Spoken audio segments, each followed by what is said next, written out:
Welcome. You must be weary.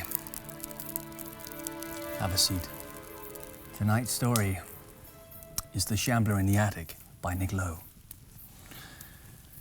Must you have battle in your heart forever? The bloody toil of combat? Old contender, will you not yield to the immortal gods? This nightmare cannot die, being eternal evil itself. The horror, pain, and chaos, there is no fighting it. No power can fight it. All that avails is flight. The Odyssey. Dear James, I write to inform you that your persistent inquiries into the Byron House incident have finally worn away the last threats of reticence I may have developed regarding its open discussion.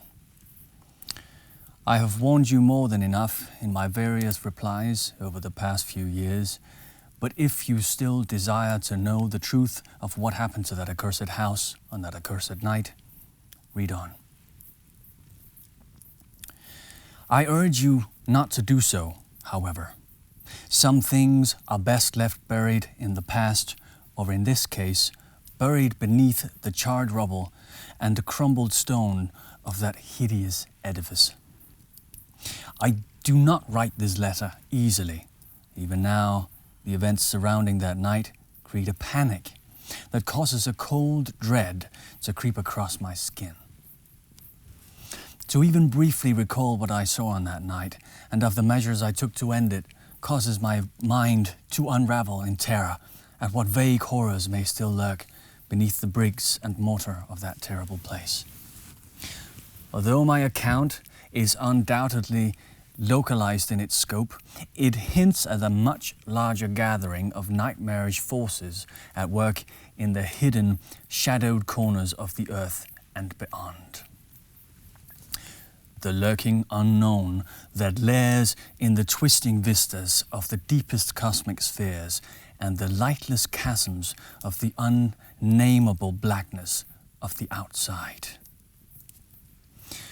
I have long since burned all my diary entries detailing Byron House and my subsequent correspondences with occultists, pseudoscientists, and fringe scholars from across the globe. All that remains is the very letter that you now hold in your hands. Because I have destroyed all written record of what happened at the house, I am relying purely upon my memory to recount the shadowed details.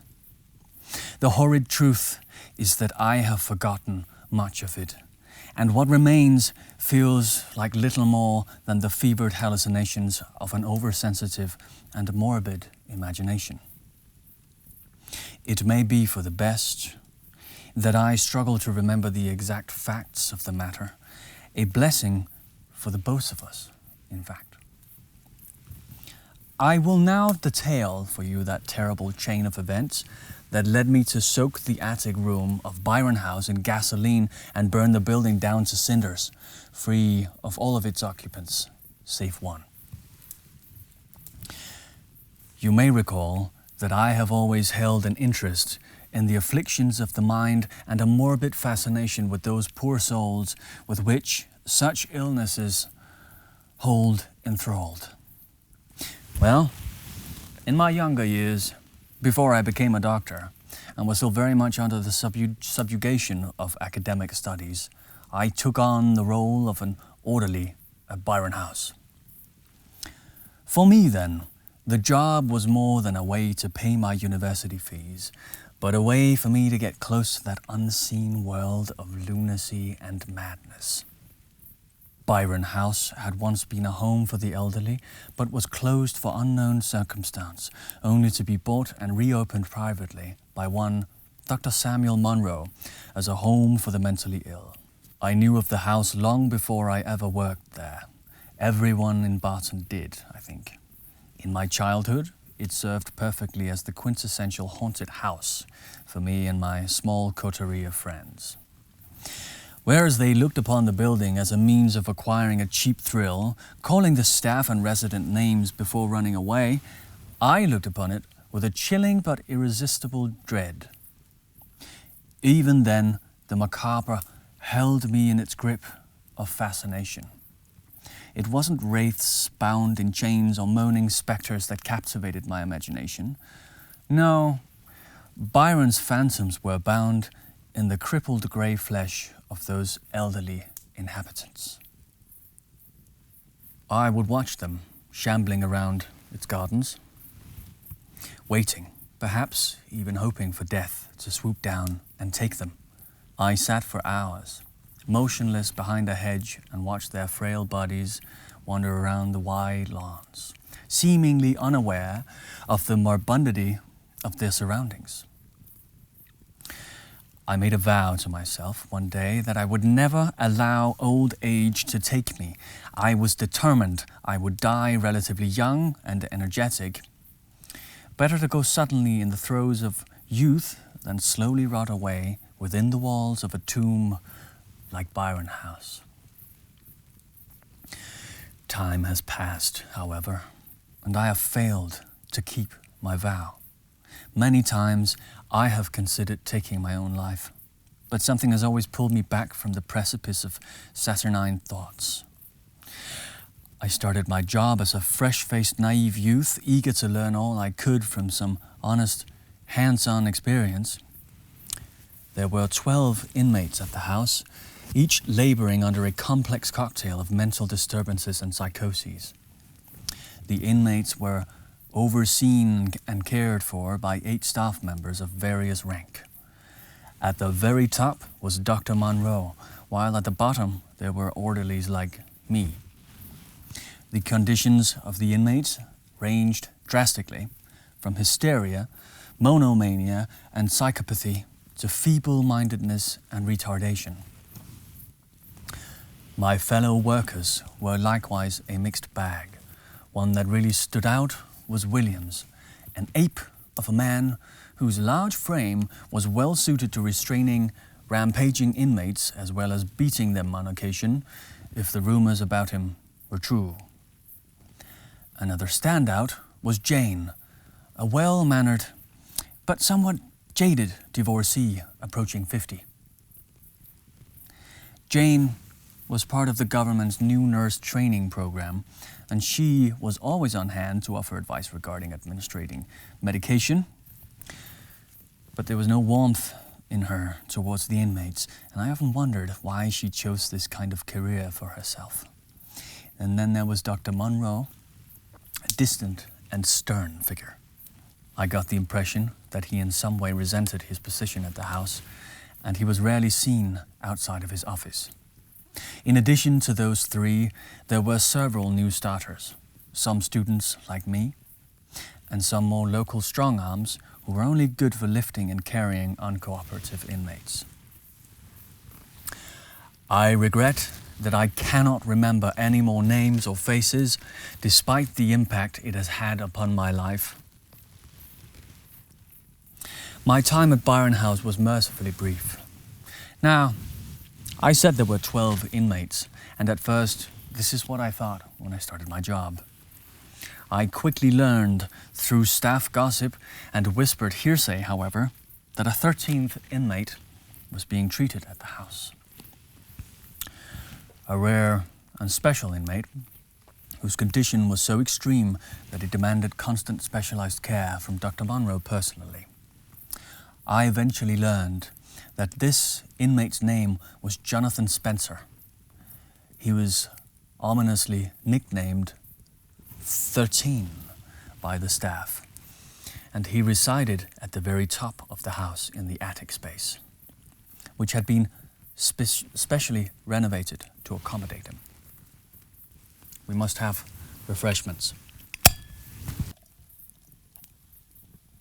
Oops.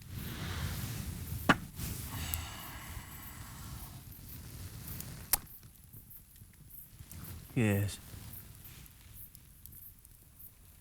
Restful night tonight. We should always be this lucky.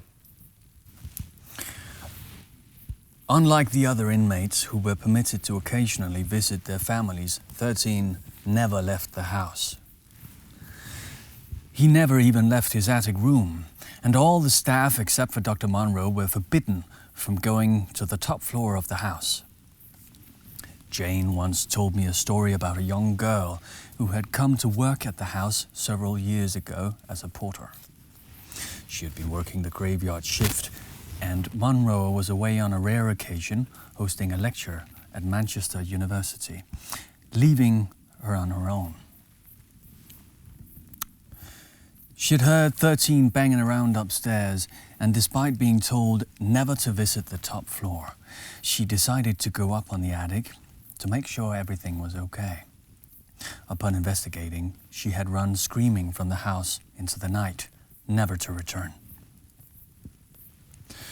After that time, Monroe became even more paranoid about exposing Spencer to the rest of the staff and would often sleep over at the house in his office to ensure a similar incident did not occur. Although she didn't like Monroe, Jane was happy that the grim man spent most of his time at the house. It meant she didn't have to deal with 13 in any way.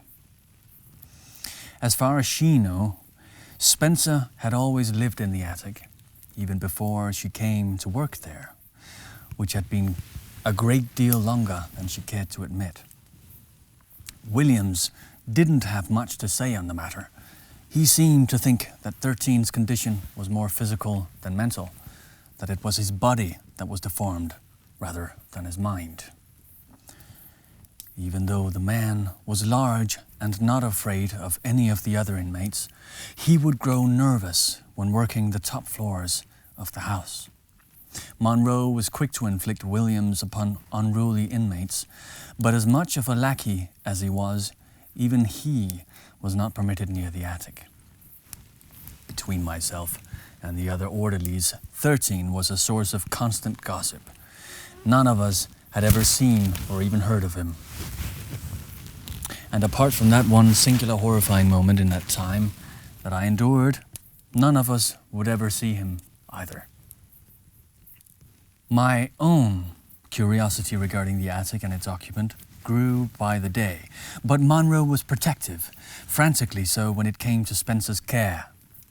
Despite volunteering to help, the doctor would just brush aside my inquisitiveness with an annoyed wave of his hand. As fate would have it, I was permitted an entrance into that insane dark world where few among mankind have tread, and it happened sooner than I thought it would.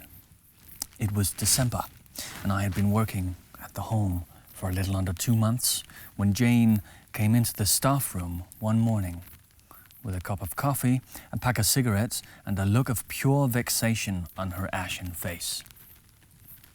I have never noticed that she smoked before that day, but she had been in the room no longer than a few seconds before she'd lit up a slender white stick and slumped down in the chair opposite me. Yes.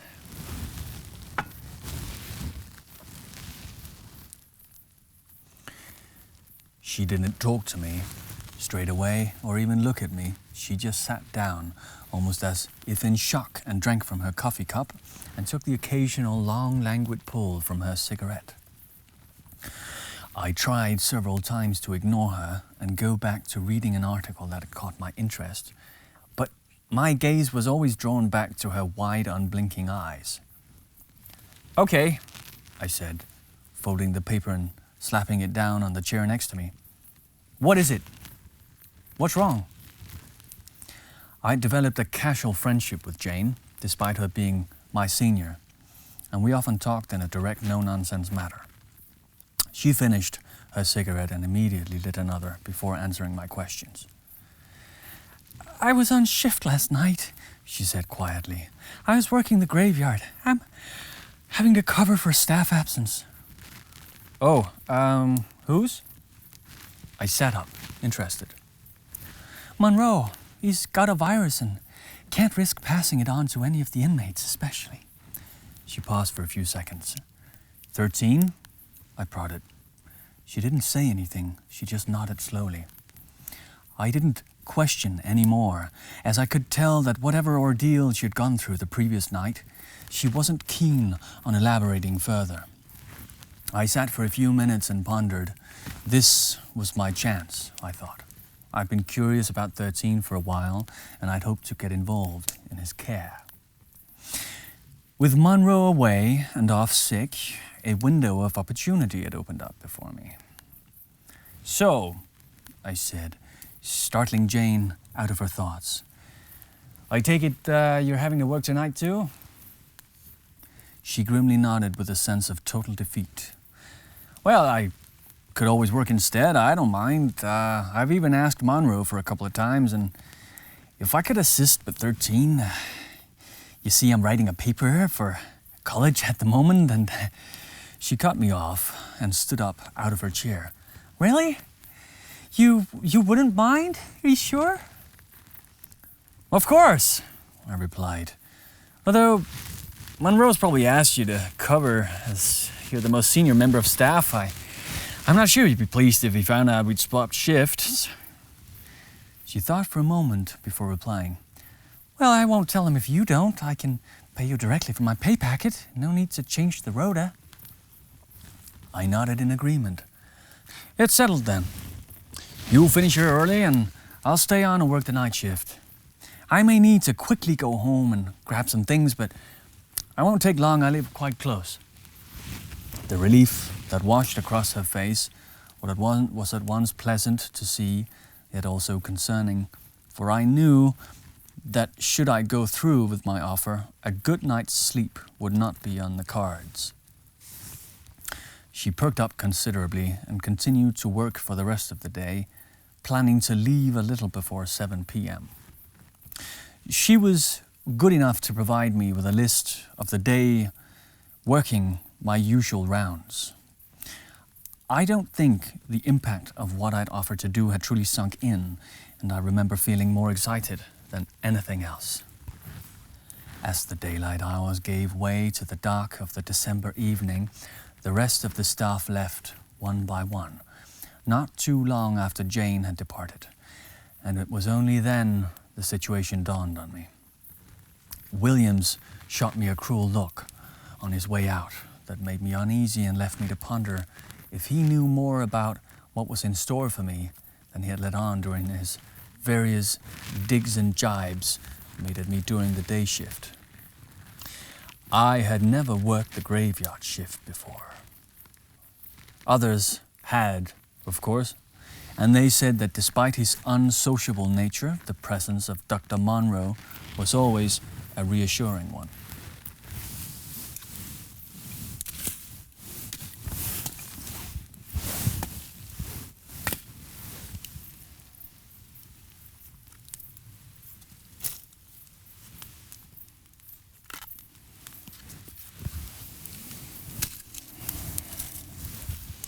You must always remember to tend the fire.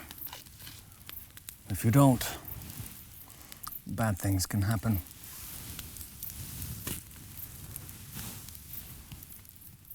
Bad things such as this. It's a good thing I have two.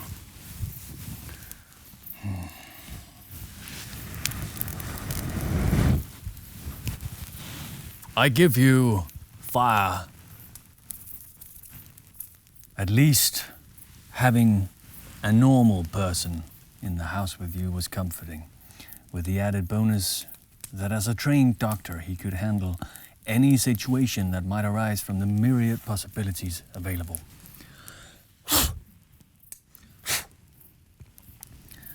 But as night crept on and the inmates were safely restrained in their rooms, I began to feel an oppressive cloak of loneliness wrap heavily around my shoulders. At 9 o'clock, I prepared medication and a light supper for Spencer, the details of which Jane had written down for me, along with instructions on how to offer them to him. The meal consisted of nothing more than a plate of scrambled eggs and some fresh orange juice with a straw. The medication too was simple. Some pain relief, nutritional supplements, and allergy treatments. There was nothing in the medication that would suggest a psychosis or mood-stabilizing treatment was required for him.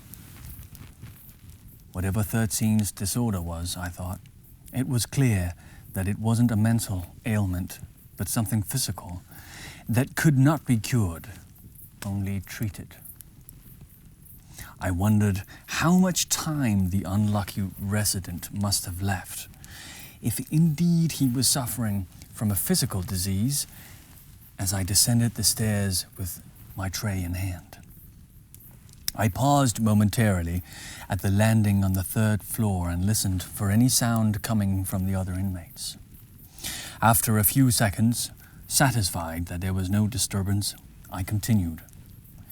This was the closest I had been to the attic since I started my job, and the thought of venturing upwards filled me with dread. I cleared my mind, however, and shook off my doubts away as I headed for the final set of steps that would bring me to the lonesome attic room. The stairs from the 3rd floor led straight up and then curved slightly as they ascended upward and to the left. They grew narrower the higher I climbed, but the ceiling appeared to lower and grow cramped, giving me a distinct feeling of being boxed in.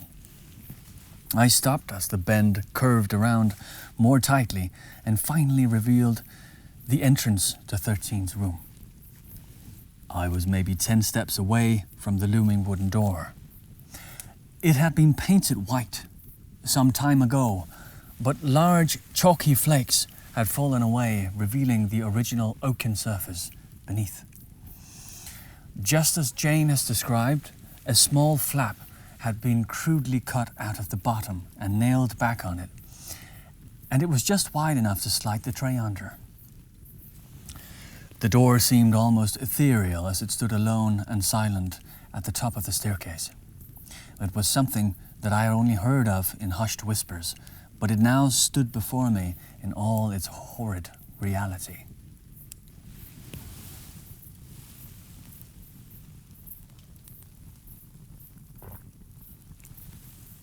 Yes.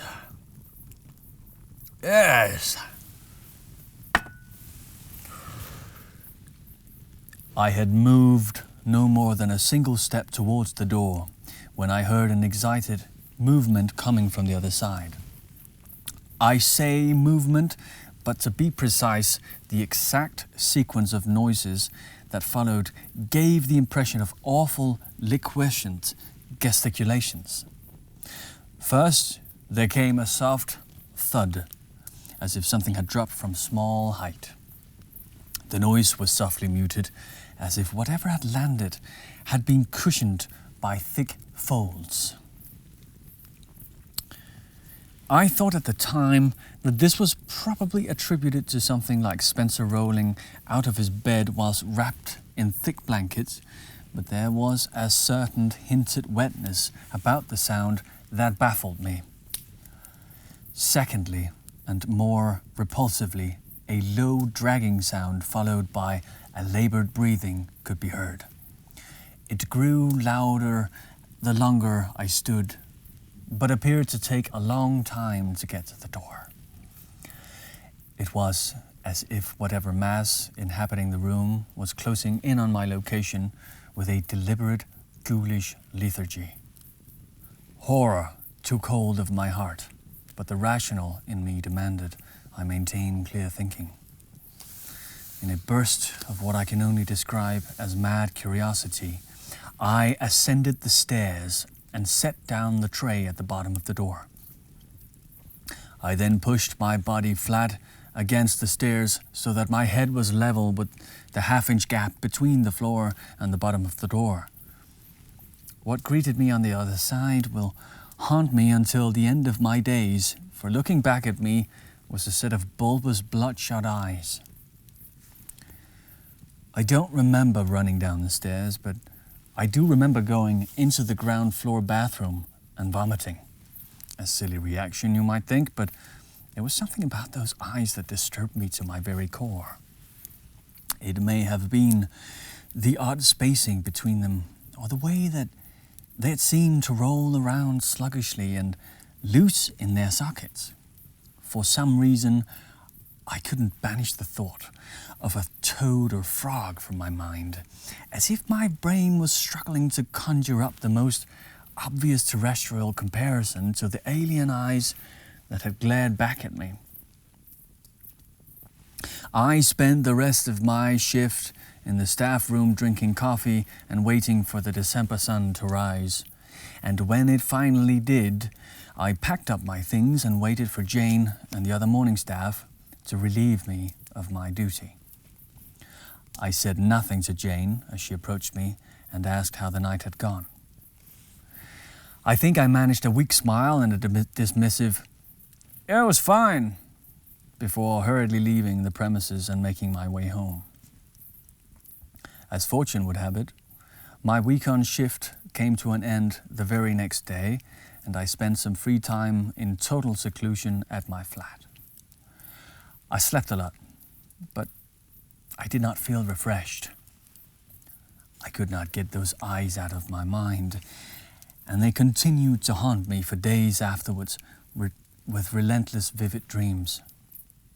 When I did return to work a few days later, I confined myself to studying my coursework in the staff room as much as I could. No one bothered me as I sat in deep concentration over various books and papers. Despite the distraction, I could not banish the awful night from my mind. Dr. Monroe was still off with a virus, so I assumed that the other staff had covered the night shifts during my week of respite. Nobody spoke of or reported any strange happenings or eventful encounters, however. Despite my shock, a morbid fascination was creeping over me. I felt that I had seen something not only horrifying but also enlightening, and my mind burned with the duality of horror and curiosity. My thoughts kept snapping back to those eyes. What terrible affliction could have caused such physical madness of form? If I could perhaps speak with Spencer, especially with Dr. Monroe currently out of the picture, maybe I could make the unfortunate patient the focus of my academic work. At the very least, I could find some rational and mundane reason that would explain what I had seen that night. A few more days working my ordinary rounds, and my mind was made up. I approached Jane and stated clearly that whilst Monroe was off ill, I would like to personally take over her night shifts in the house, the same deal as before. Unsurprisingly, she was eager to facilitate my request without protest.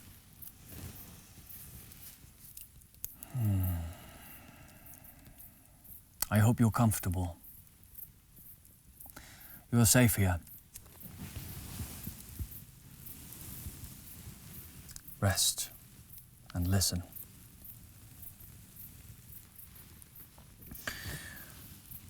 My next shift began that very night, and I pondered my renewed focus as I prepared the medication and evening meal to take up to the attic.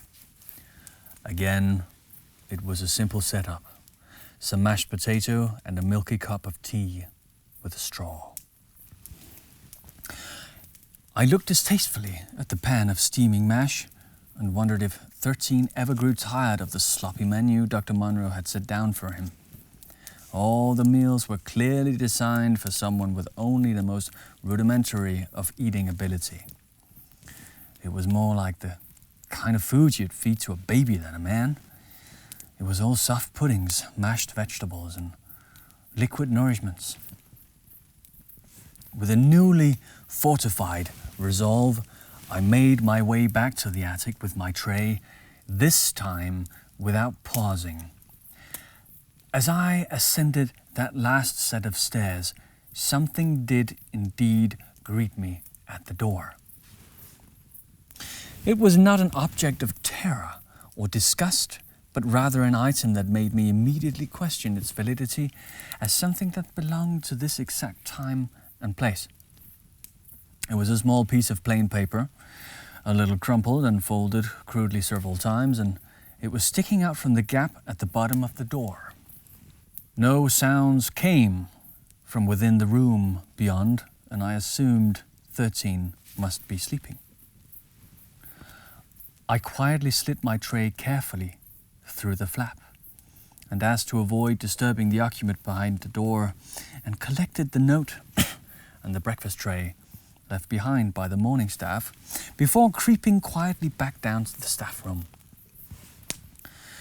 I dared not read the note during the night, just in case its contents caused a disturbance in my mind that would affect my ability to continue working. I placed it into my satchel, noticing a strange glistening semi-wetness on its surface, and tried to distract myself with some university work, occasionally glancing over at the bag and resisting the temptation to read Spencer's note. In the morning, I did a quick handover with the morning staff and sharply made my way back to my flat. Normally, I would go straight to bed and catch up on some sleep, but instead, I put on a large pot of coffee and prepared some toast. Taking my breakfast and the note over to my study desk, I opened the blinds to allow the struggling December morning sun to break into the room, and then sat down and slowly unfolded the paper. Now, I would be lying if I was to say that the writing on the note was anything more than childish scrawling at first, and I doubted there was anything of worth to be gleaned from the spidery scribblings. But after several minutes of study and copying words onto a fresh piece of paper, I managed to decipher enough of the contents to read. As I mentioned at the start of this account, I have long since destroyed all written documentation of these events. But I can recall enough of the note to tell you what Spencer had written. I may be embellishing the text slightly, for you knew what I know, you would find an impossible juxtaposition between the writing and what had written it. As best as I can remember, it read roughly as follows. I apologize if I shocked you the other night or gave you a fright. Please don't feel guilty for finding my appearance shocking. I have long since grown accustomed to such reactions. I can only assume that Dr. Monroe, for whatever reason, is unavailable to look after my well-being, and it is on that assumption that I have seized upon the chance to finally have contact with someone else. I must apologize for my disgraceful and crude writing. My condition makes matters of delicacy difficult, so please be patient. I will not confuse you with the full knowledge of what is at work here, nor my condition or cause of confinement within this house. I freely admit that I do not know exactly where I am or how much time has passed since I first came to be here, but that isn't important anymore. Unless certain measures are taken care of, I will not be long for this world, and if that happens, it can only mean Monroe has achieved his grand aim. Understand this. The man you know as Dr. Samuel Monroe is not who he appears to be. In our youth, we were close friends, the best of friends, you could say, and together we adventured and traveled among all the forgotten corners of and exotic places of the world. The Orient, the Congo, and Arabia. We explored the deepest jungles of the Indian subcontinent, the ancient sands of Egypt, and the forgotten ruins of the Americas. My condition is somewhat linked to these travels, but it is something far more sinister than a mere tropical disease. Now, I need to have two things from you, if I may be so bold. I realize that you are under no obligation to aid me, but know that if you do, you will not only be doing me a service, but also securing the future safety of all mankind. Firstly, I need you to keep our correspondence a secret. No one, least of all Monroe, must suspect that we are in contact. That man is wicked, and will seek to do you harm should he discover that you had been talking with me. Secondly, I will need you to acquire some items that have been taken from me. Unfortunately, I believe them to be in Monroe's possession. I will tell you more about these once I have received a reply from you. Only then can we move things forward.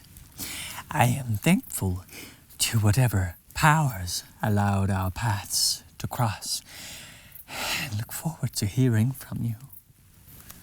The note was fascinating. I reread it several times as my coffee and toast lay forgotten, amidst the dozens of questions now burning through my mind. I could not be certain that it was even meant for me, but somehow I grew convinced that it was. The eloquence of the writing was in total contrast to the matter in which it was being presented, but it clearly came from a vibrant and sharp mind. As intelligent as the author might have been, it was clear that Spencer was disturbed in some way. There was little doubt that the letter had cast a dark shadow over Dr. Monroe's conduct.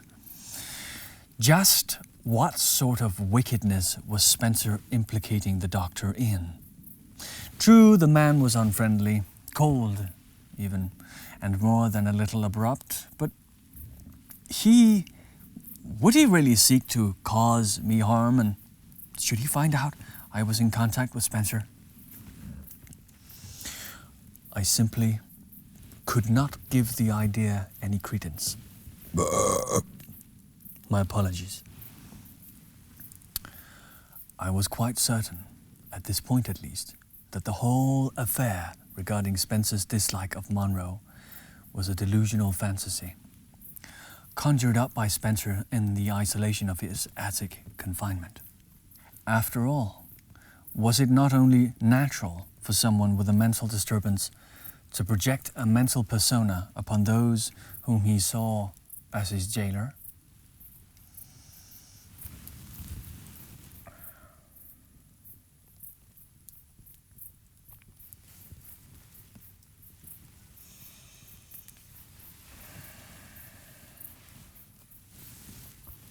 All is silent on this night.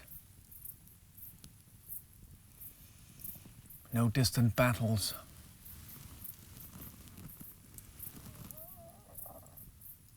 No demons seeking my mind or soul, nor yours. As long as you stay here, you are safe. For now. The light of the day has left us now.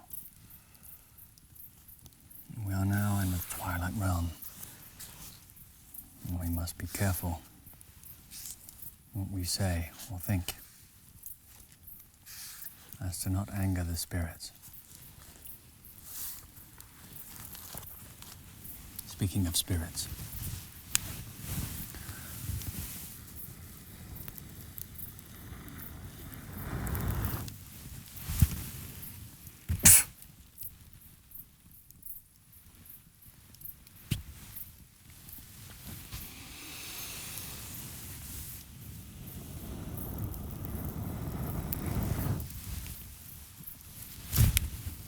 Yes, let's continue. There was little doubt that the letter had cast a dark shadow over Dr. Munro's conduct. Just what sort of wickedness was Spencer implicating the doctor in? True, the man was unfriendly, cold even, and more than a little abrupt, but would he really seek to cause me harm should he find out I was in contact with Spencer? I simply could not give the idea any credence. I was quite certain, at this point at least, that the whole affair regarding Spencer's dislike of Munro was a delusional fantasy, conjured up by Spencer in the isolation of his attic confinement. After all, it was not only natural for someone with a mental disturbance to project demons.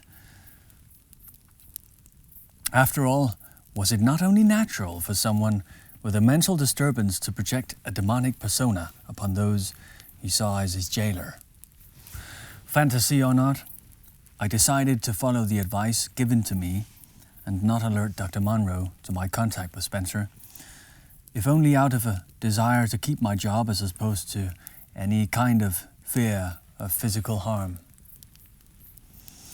I wrote a reply that morning and took it up to Spencer when I started my next night shift.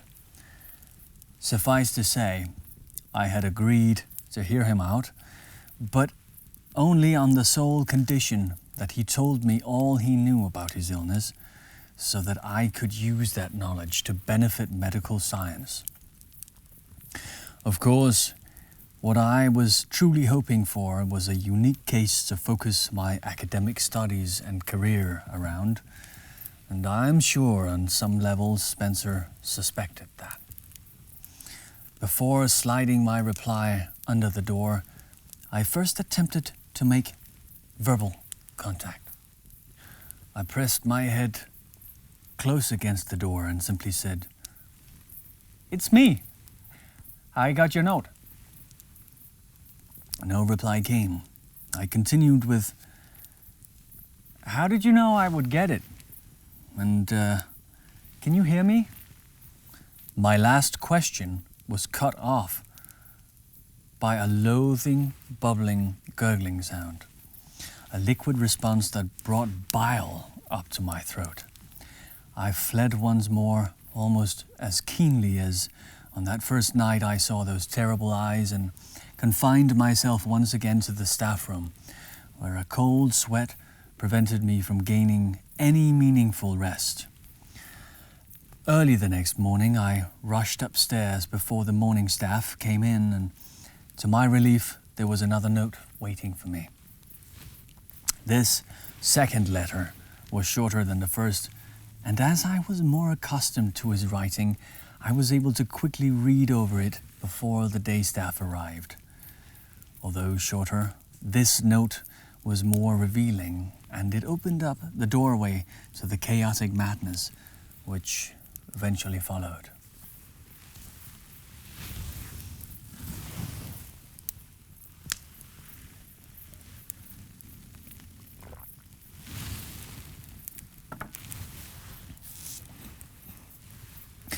Overwhelmed to hear that you will aid me.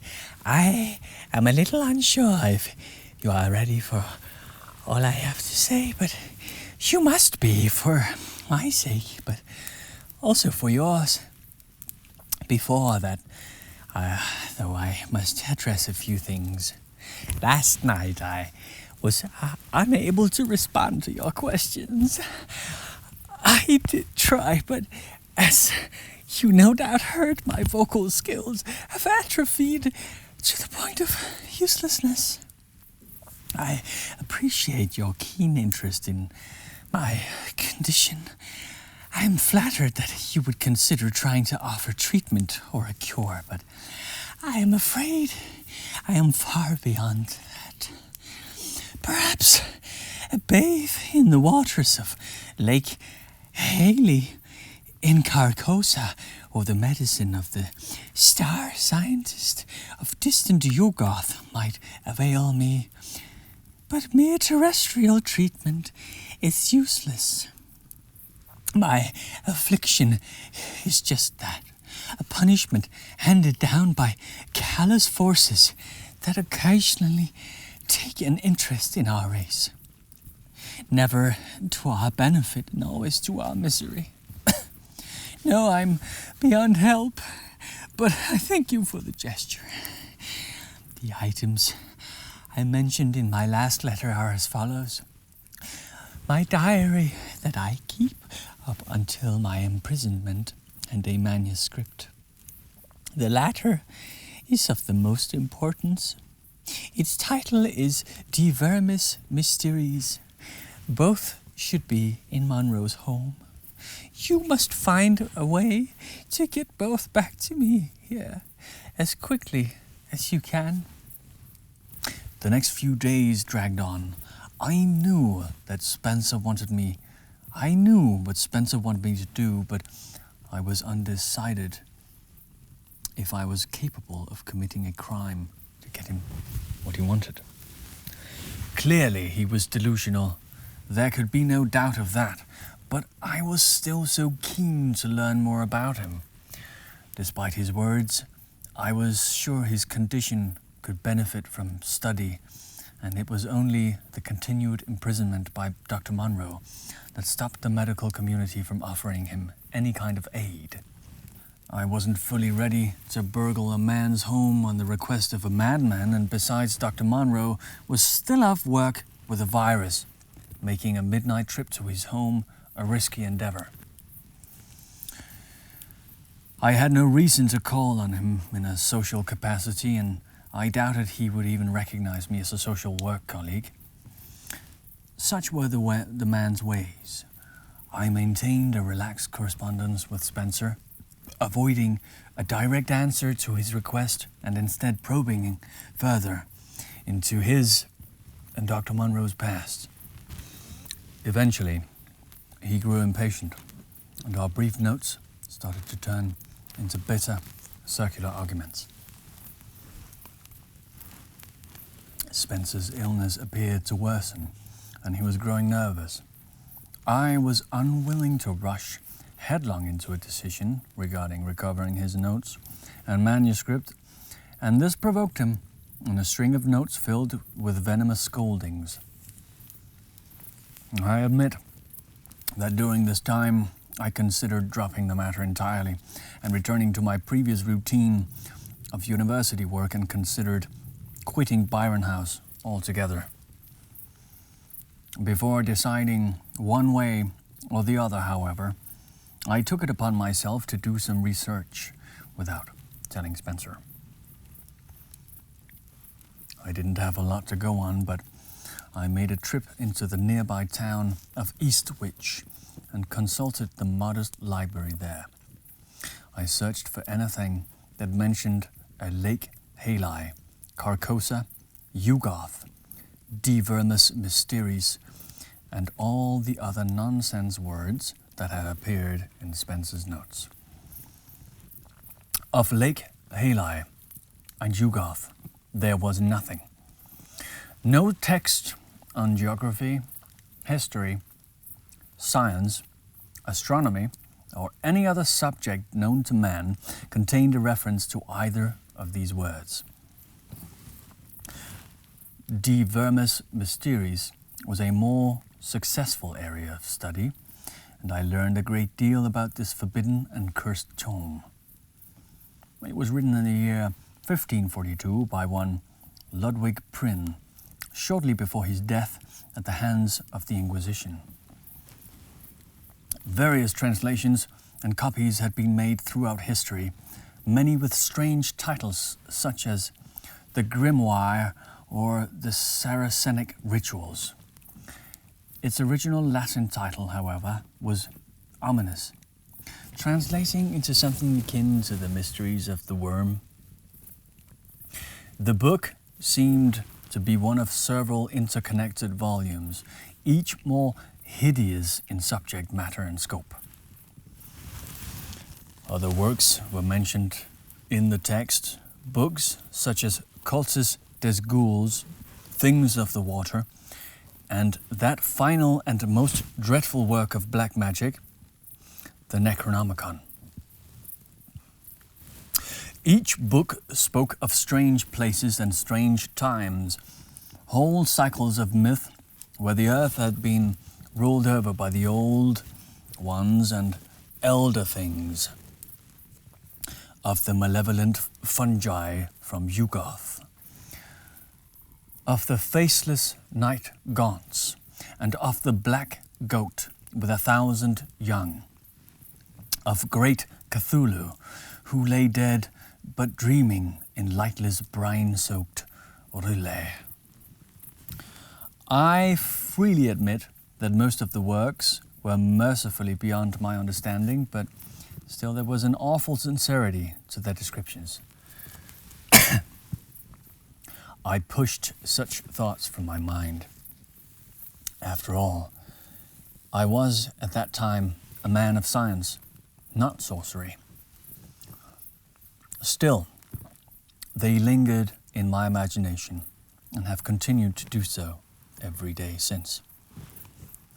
After hours of searching, I also came across a small paragraph in a recently written history book about witchcraft regarding the reign of Queen Elizabeth I that mentioned a certain John Dee as a sorcerer and author of such works as Mona's Hieroglyphica and Notes on the Mysteries of the Worm. I made a note of the book's author, a Dr. Harlan Glass, and penned a letter to him the next day, asking if he knew anything about a book called De Vermis Mysteries, but I never received a reply. What kind of forbidden study had Spencer and Monroe been involved in? I had always assumed that the doctor was a rational man, but if Spencer was to be believed, he has once a keen scholar of the supernatural and explorer of strange, dark places. The day in the library had taxed my mind, and I returned to my flat for an early night's sleep. My dreams, however, were far from restful. I was plagued by a recurring nightmare of the first time I'd seen Spencer's strange eyes. Chaotic vortices burned into my mind, and I found myself floating through the vast void of space. I knew not how I came to be in the ether, but I had a vague sense of possessing no body and of being carried on the back of something so sinister I dared not look. The beating of huge wings deafened my ears, and although I had no idea where in space I was, I instinctively knew I was bound for lightless Yugoth, the outpost of the dread sentient fungi.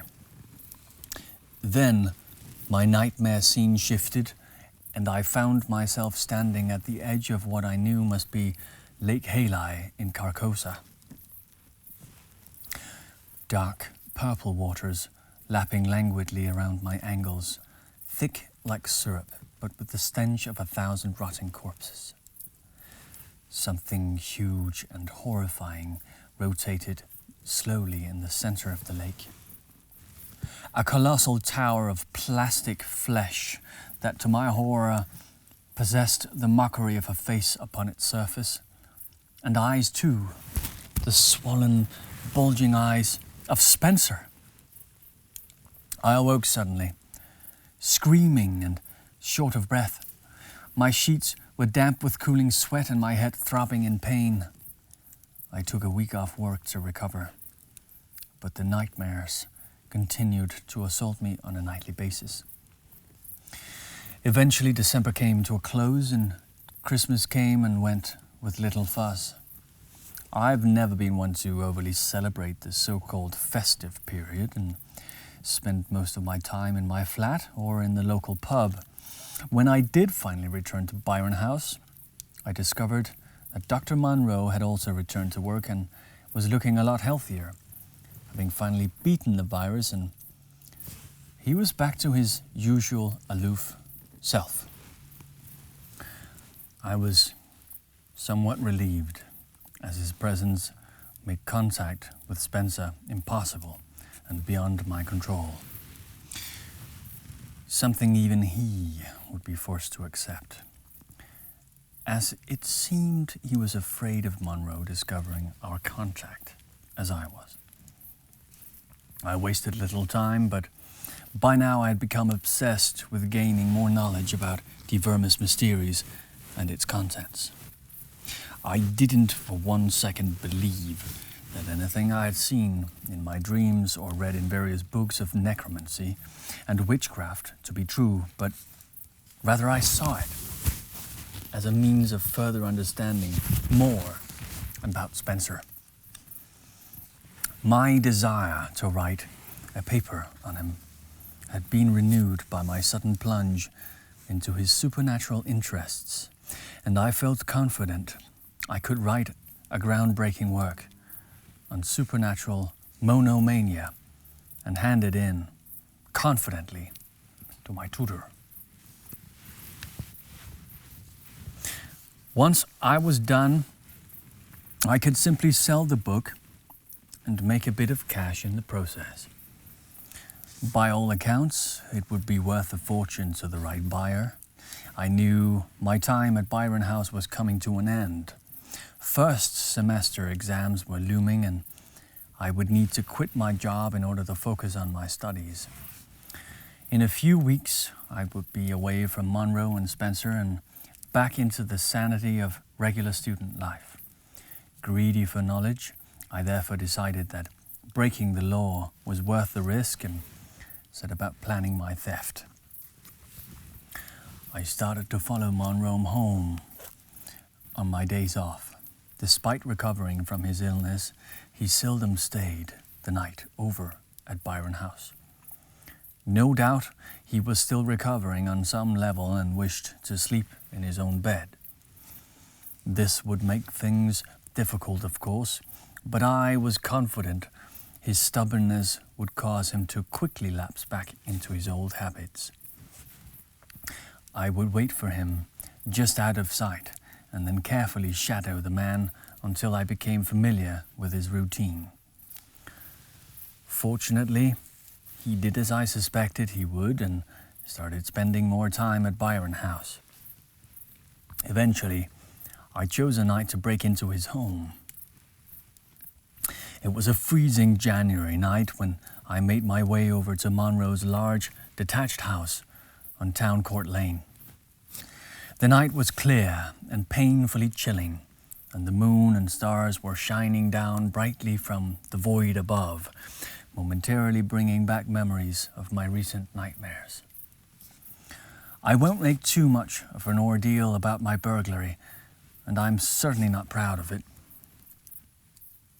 Despite being a total amateur, I managed to scale the large brick wall at the back of the residence, and using my jacket wrapped around my hand, punched my way through a small glass plate fitted into the kitchen door.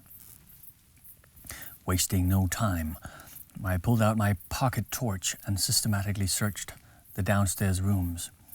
It wasn't long before I came upon a study. I see. There was a strong musk permeating the whole room, which I attributed to the stuffed animals and ancient tomes that littered the walls. Hundreds of large, heavy books were held up by sagging shelves that almost seemed to creak under the weight. I searched the largest of the bookshelves, trying my best to find the tome I needed.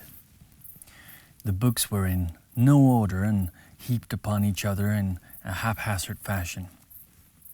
Among the mundane volumes on history, anthropology, and geography, there sat several dark and sinister texts that I had seen mentioned in my time at the Eastwich Library. There was Unaussprechlichen Kulten of Vengeance, Comte de Erletis Cultus de Ghouls, and the dreaded Silaino fragments. Most of these forbidden texts appeared to be modern translations, but at least one of but at least one was frighteningly authentic and ancient. It didn't take me long to find De Vermis Mysteries. I slid the crumbling manuscript out of the shelf carefully. The remaining books gently toppled into the vacant space it left behind. I doubted if Monroe would even notice a particular volume missing in all this chaotic cataloguing, but I quickly rearranged the shelf so no noticeable gaps were present. I noticed another, slimmer back-bound volume tied to the back of manuscript, and a quick check confirmed this to be Spencer's diary. I silently praised Monroe's sense of propriety. Despite his disorderly collection, he must have known how important Spencer's diary and notes on the manuscript were. Unable to contain my curiosity, I opened De Vermis Mysteries and glanced over the spidery text inside. Unfortunately, the manuscript was far too complex to decipher with its archaic Latin, and so I concentrated instead on the more accessible but no less mysterious journal. I was confident that Monroe would not return home, and the house had no close neighbors. So by the light of my pocket torch, I sat at the study's large desk and read. The journal detailed the various travels that Monroe and Spencer had undertaken as young men, and it appeared that the latter had been true to his word in his note describing these adventures. The diary spoke of an ancient cult that the two had come into contact with during their sojourn in Central Asia, a place, or perhaps even a time, known only as Leng. It also spoke of a secret order of undying monks who guarded a fabulous treasure that lay in the center of a great stone monastery. This treasure, a large golden idol of a winged hound, was a powerful artifact capable of opening the way for the old ones locked beyond our reality.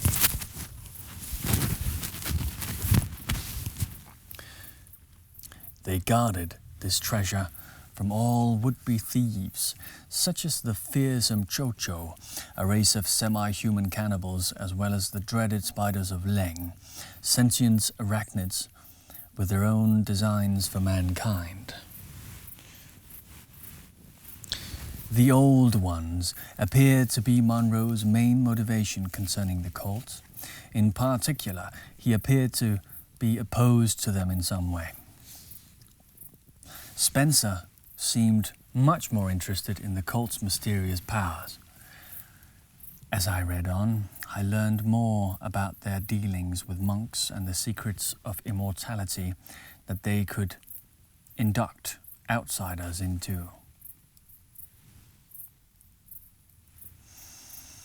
It seemed that Spencer did indeed get his wish and meet the deathless leaders of the group, but that the meeting had gone sour, and in retaliation he decided to steal the golden idol and make his escape. Monroe was reluctant to go with him, but being guilty by association, was forced to flee for his life. During the trip back to England, the two had been in constant disagreement as to the idol's fate. Monroe wanted to get rid of the thing, but Spencer refused, saying that the black secrets contained within would allow them to live forever as gods upon the earth. At some point, the two parted ways, Monroe with the idol and Spencer with nothing.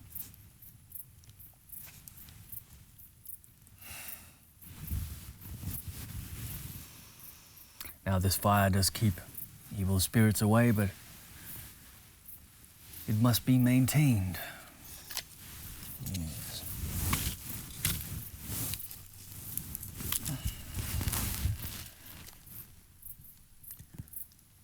Yes. He grew deeply paranoid and furious with Monroe's departure and became convinced that either the cult or Monroe had placed a curse on him, and spoke first of the symptoms that no doubt manifested into his current condition. I tried my best to locate the idol, which was drawn on a diary page with great detail. But my efforts were fruitless. I suspected Monroe may still possess it, but that it must have been hidden somewhere in his house or even in his office at Byron. Regardless, it was time for me to leave. I didn't sleep well after reading Spencer's diary. The nightmares grew more vivid and intense. I felt as if I was being plunged into gloomy Erebus, my tormented soul nightly assaulted by every blasphemous revelation that the diary had revealed. The morning I was due to attend my last shift at Byron House, I sat and pondered over an untouched cup of coffee. I had read much in the past few weeks, and although I was certain that the whole matter of magic and old gods and Yugoth was purely fanciful, I couldn't detach a dreadful sense of realness from the topics I had read.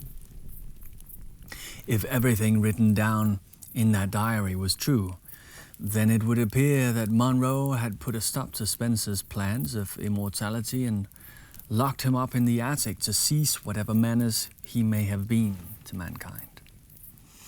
Due to my nightmares, however, I was quickly growing tired with the whole affair. It was taxing my mind to breaking point, and my studies had suffered because of it. I reasoned that if some insane inmate wanted his books back, who was I to deny him?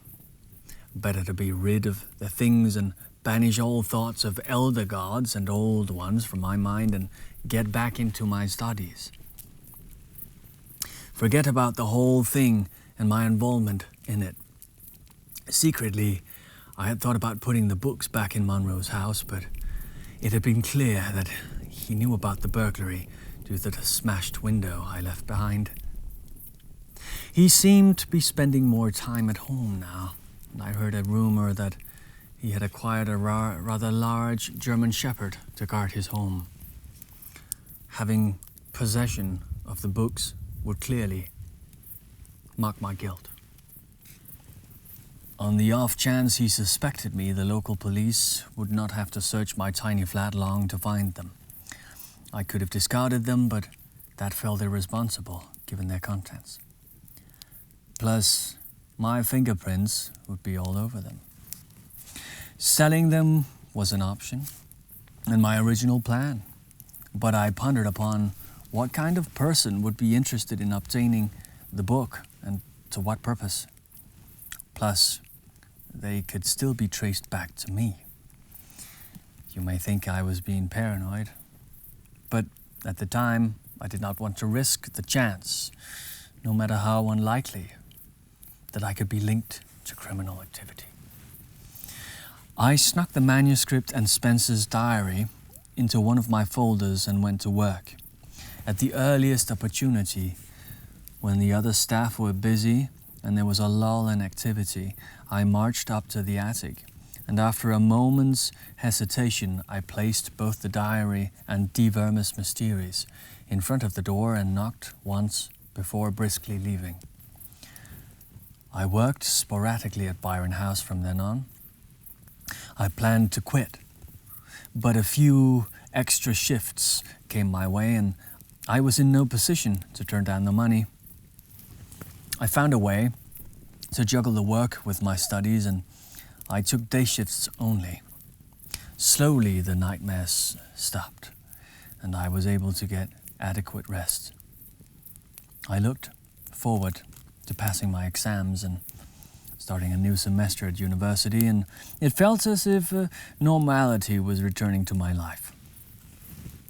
However, I noticed a strange change in Monroe as the days went by. He was showing signs of severe stress and appeared to be growing weaker as time passed. The virus that had plagued him a few weeks ago appeared to be back, and I even saw him cough up a small measure of blood into his handkerchief. His entire demeanor took on a somber appearance. Great black rings formed around his eyes, and deep wrinkles appeared to be manifesting upon his brow. Not only did he come across as a man ravaged by illness, but also a man worried out of his mind. He was less abrasive than usual, and even attempted to make some light conversation with the other staff in an almost resigned and defeated way. Eventually, he got so ill he once again had to leave work, only this time he never came back. We received the news a few days later that Dr. Monroe had died of heart failure. Nothing unusual given his age and recent stress, but still it unnerved me greatly. His death plagued my mind. For what I dared suspect was true, then I had somehow played a part in his death, and so had Spencer with that damned manuscript. Now, James, we're coming to the end of my story. It has taken a while to get to this point, and I admit that I may have stretched out the affair longer than I intended. And if I have, it is only because I dread writing that which must be written down. It is the only way you will understand. As I did at the start of this account, I now urge you to consider not involving yourself any further in this matter. Put the occult and the witchcraft far to the back of your mind. There are things mankind should not, cannot know. Black magic is truly the devil's work, James. If you are so inclined, you can do your own research on the history of Byron House. If you do so, you will learn that one February evening around 60 years ago, the house was burned down to its foundations with only one casualty. You may also learn that not too long after, Dr. Monroe's house was broken into and a large portion of his private book collection burned to ashen on his back lawn. No one was ever caught for these crimes. There were suspects, of course, disgruntled ex-employees, former inmates, perhaps even a naive and young orderly studying psychiatry at the University of Manchester. But the police failed to ever nail down a perpetrator. I'm an old man now, and my mind is not as sharp as it once was. Nevertheless, I will recount the horror as full as I can, and maybe then you will give up this investigation of yours. Once a month, the staff and inmates at Byron House took a trip into the countryside as a reward for good behavior so that everyone could benefit from some good old-fashioned fresh air. Spencer was exempt from these trips, of course, due to his physical limitations, and would normally have stayed behind with Dr. Monroe whilst the rest of the house went out. However, with Monroe gone, none of his staff were willing to stay behind to see Spencer's needs, and instead a tray of food was to be left outside of his attic door. The staff and inmates then left the house for a few days. I had made it clear that my college studies needed some serious tending to, and I would be unable to work at Byron House any longer. I left not long after Dr. Monroe passed and never stayed in contact with Jane, Williams, or any of the others from the house. Confident that one of the fellows I now shared my student accommodation with in Manchester could provide me with an alibi, should I have need of one, I took the train from Piccadilly to Eastwich. I then took the last bus to Barton, and I waited for Williams, Jane, and the various inmates they looked after to leave the premises and allow me to make a concealed entry. It was with a heavy heart and a troubled mind that I once again ascended those lonely, sinister steps that led to the attic. By this time, the nightmare had returned. Only now they featured the tormented spirit of Monroe crying to me from beyond the grave. I admit to you fully that I may have been in the grip of madness myself at this time. For what sane man would have done what I did on that chill February night? I was convinced that the fate of all mankind was at stake. That Leng and Yugoth and Carcosa were all very much real, and that the old ones waited patiently in their ancient prisons to descend once more upon the earth. I cannot say to you that I do not still believe these things, but that is my burden, not yours. As I summoned up all the courage I could muster and stood before the door, a voice slurred forth from beyond. To this day, I cannot say if I truly heard these words or if they just appeared in my mind, but those liquid syllables, slimy and slopping, spoke to me, and I dared not answer back. You done well. The key mine. Monroe denied. Killed him. Called it down from the stars. Ritual. Soulless nectar to the gods.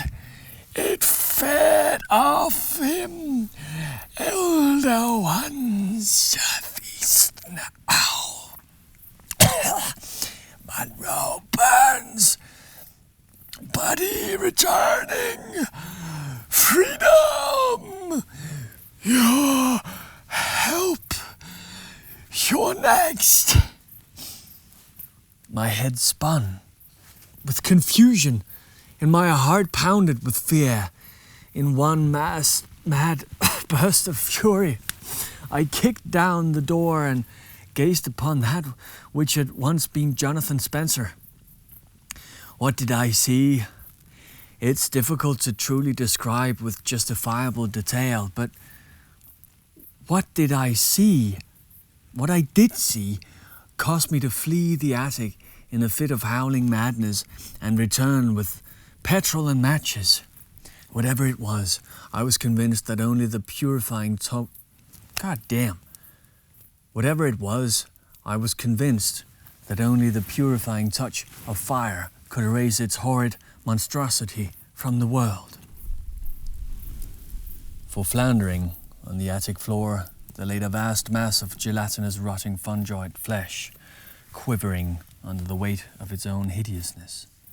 Parts of it laid splashed upon the ceiling and the walls, but the bulk laid upon the bare attic floor in bubbling pools. Unblinking, bulbous eyes rolled around the shuddering mold before locking upon me with the intensity of a dying star. Appendages and pseudo-appendages formed and spurted up from within, only to collapse into mounds of hideous protoplasmic tissue that continued to squirm of their own accord. I think I saw a face, or at least the parts of a face crawling somewhere upon the surface of that blasphemous bulk. It was a rancid thing that had labored under the curse of Leng for more than half a century. A blob of squirming meat that was the laughing, gibbering, mocking form of Jonathan Spencer, inmate number 13, the Shambler in the attic. I thank you to Nick Lowe for tonight's story. You should rest now. When you wake up, I will be gone. But we will meet again. You can sleep here. You are safe.